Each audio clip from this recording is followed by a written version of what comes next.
Hello everyone, स्वागत है आपका एक बार फिर से निमेज नॉलेज पॉइंट पर। तो जैसे कि आपको पता है, हमने विश्वविद्यालय शिक्षा आयोग किया था, जिसे हम राधाकृष्णन आयोग भी कहते हैं। तो आज उसी से संबंधित कुछ वन लाइनर जो हैं वो मैं आपके साथ शेयर करूंगी। थॉरली इस चैप्टर को मैं पहले पढ़ा चुकी हूं, तो अगर आप लोग उस वीडियो को देखना चाहते हैं तो मैं डिस्क्रिप्शन में लिंक डाल दूंगी, आप वहां से इसे देख सकते हैं।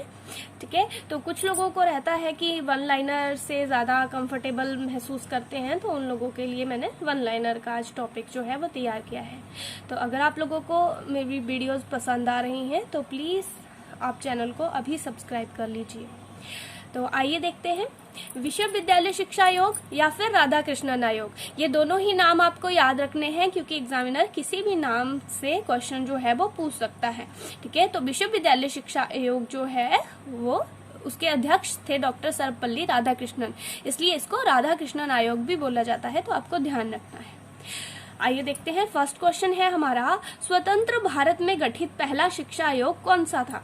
देखिए, हमने किया था, इससे पहले हमने सारे आयोग पढ़े हैं, आप प्लेलिस्ट चेक करेंगे तो उसमें सभी के सभी जो एजुकेशन से संबंधित कमीशन है वो मैंने सभी पढ़ाए हुए हैं।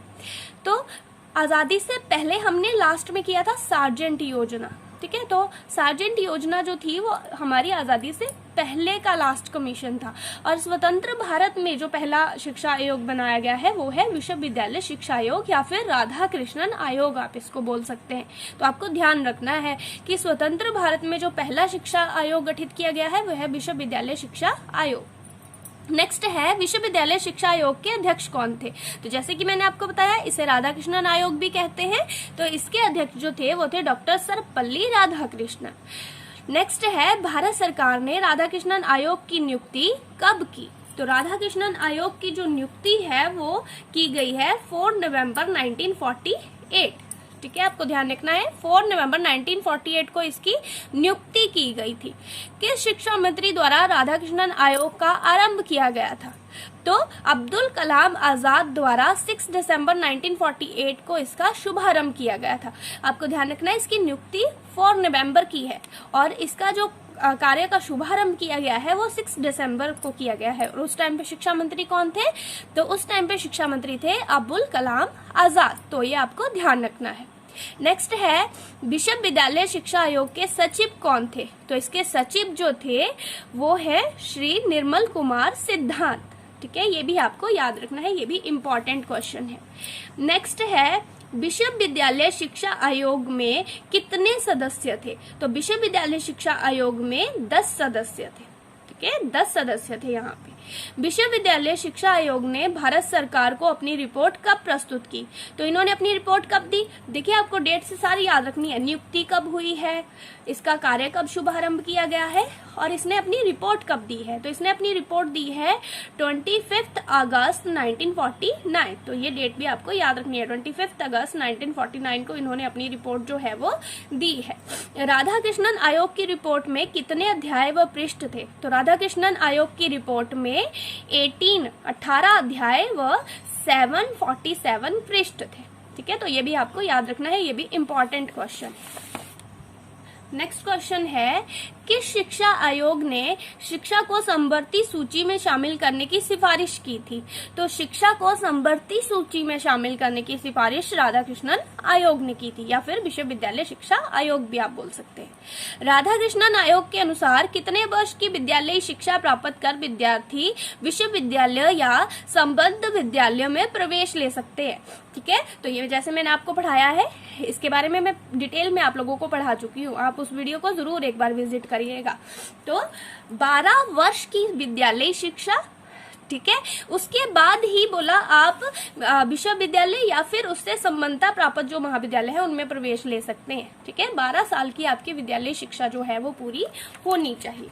उसके बाद है नेक्स्ट, किस आयोग के सुझाव पर यूजीसी की स्थापना की गई है? तो यूजीसी की स्थापना जो है, हमारा यूनिवर्सिटी ग्रांट कमीशन, उसकी स्थापना राधाकृष्णन आयोग की सिफारिश पर की गई है। राधाकृष्णन आयोग ने अध्यापकों का सेवा कार्यकाल बढ़ाकर कितना करने की सिफारिश की। तो ये भी मैंने आपको बताया था कि वैसे तो 60 साल थी रिटायरमेंट की एज, बट राधाकृष्णन आयोग ने बोला कि अगर कोई अध्यापक एक अच्छा शिक्षक है और आगे अपनी सेवाएं जारी रखना चाहता है तो 64 वर्ष तक वो अपनी सेवाएं दे सकता है। तो इन्होंने सेवा कार्यकाल जो है उसको बढ़ाकर 64 वर्ष करने की सिफारिश की थी। नेक्स्ट है हमारा, किस आयोग ने सायंकालीन कक्षाओं का आरंभ करने की सलाह दी।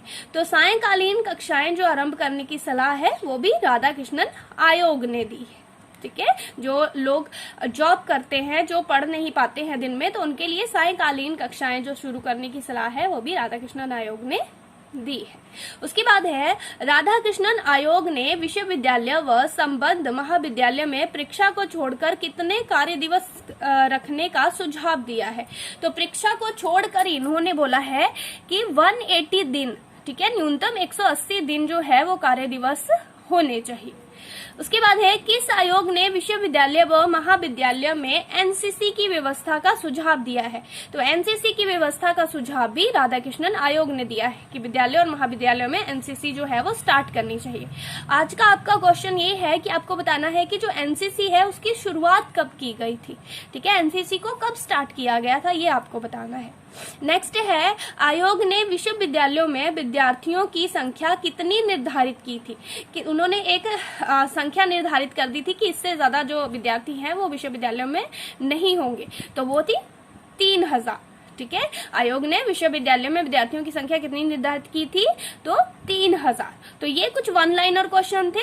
इसके अलावा ये चैप्टर जो है वो थॉरली मैंने पढ़ाया हुआ है, तो मैं डिस्क्रिप्शन में लिंक डाल दूंगी, आप वहां से इसको थॉरली भी देख सकते हैं। तो ये कुछ वन लाइनर थे जो बहुत इंपॉर्टेंट थे, तो मुझे लगा कि आप लोगों के साथ इनको शेयर करना चाहिए। अगर आपको वीडियोज अच्छी लग रही है प्लीज वीडियोज को लाइक करिए, शेयर करिए और मेरे चैनल को सब्सक्राइब करिए। Thank you.